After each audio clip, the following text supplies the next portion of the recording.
Before Puss met Shrek and Donkey, he was a swashbuckling hero who protected the innocent. My thirst for adventure will never be quenched. But he discovers that two murderous outlaws, Jack and Jill, have discovered an ancient and destructive power. With Humpty Dumpty and Kitty SoftPaws, the cat heads off to steal the goose that lays the golden eggs and save the world in Puss in Boots. Puss in Boots. We've all just seen it. Liz, how would you categorize this film? Puss in Boots is the 5th installment of the Shrek franchise, which to me means it's 4 times removed from the originality and charm of the first Shrek, which I actually really enjoyed. But Puss in Boots is another story. I thought it was unoriginal. I smell something familiar. I thought it was lifeless, and it was populated with D-list fairy tale creatures, the ones that didn't make it into the first 4 Shrek movies. So I didn't have a good time. Their approach to plot is to cobble together all of these various characters from Mother Goose fairy tales, but not in a way that gives you any spark of inspiration or intrigue or any sort of commentary. Let me get this right. Puss in Boots teams up with Humpty Dumpty to steal the golden goose from the giant who's already dead with the magic beans from Jack and the Beanstalk. Very good. I just don't care. I mean... Oh, come on. Okay. You know, in all fairness, I think it's important that we remember who the audience is for this film. And it's basically for little kids up to like age 11, and then it'll skip an entire generation, and then it'll be adults who have kids that are up to age 11.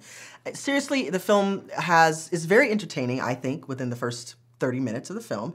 There are a lot of jokes. People who are cat fans here will find a lot of things in here very charming, like the big wide-eyed kitty that he does when he's pleading and trying to escape from situations. You're just giving me crazy eyes now. That's not cute at all.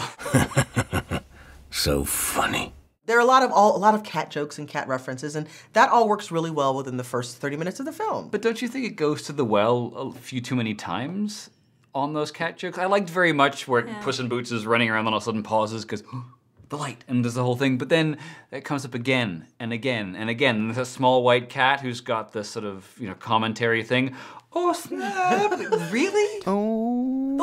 Those are gestures towards being topical or contemporary or current. Right, but I'm kind of surprised to hear this from you though, because you are one of the most stern critics I can think of big budget studios making very middling films. And this is what this is. This is a very middling film. Put up your tux. I think that the level of exploitation between consumer parents, people paying money to see this film, and what they produce, I think people will walk out of and go, okay, fine, it was entertaining, and at least I got to have a babysitter for my kid for 2 hours. This film draws upon a common knowledge of Puss in Boots and Humpty Dumpty that I don't have. I don't remember who Puss in Boots is. I remember Puss in Boots barely very remember fondly. Humpty Dumpty. So it puts these characters in situations where I'm supposed to get the humor, but it's not funny to me because I don't remember them. The vocal performances were just not there.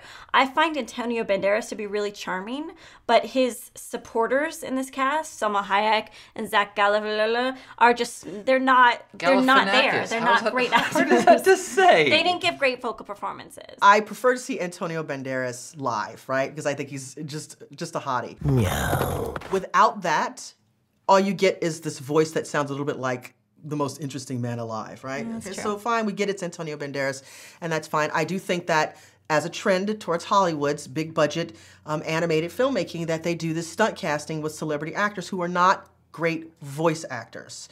And so they're hired for their movie star personalities, correct, which I don't think translate onto screen. It didn't translate well in this, but it didn't really serve this film. Particularly with Zach Galifianakis' character as Humpty. He really should have had more, in my opinion, as the villain, there should have been more darkness. There's new boots? No, they are the same boots I wore when you betrayed me. But betrayed you? You left me cracked in pieces on a bridge, surrounded by soldiers. They wrote a song about it. I think the stronger parts of the film for me were the visuals.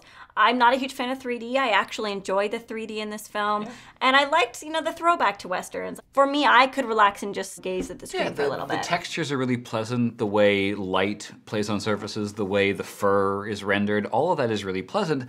But an animation film needs more than just pretty visuals. Maybe we should just take this to a vote. Reach for your tickets. The humor in this film is based off of cats equal cute. I'm allergic. Skip it.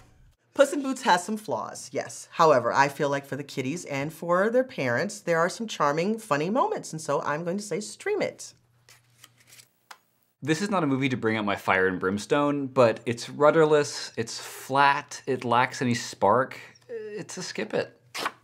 So that's half a ticket, which is a skip it for Puss in Boots. Why are you looking at me like that? She's like, skip it. Yeah, you got served. I got served.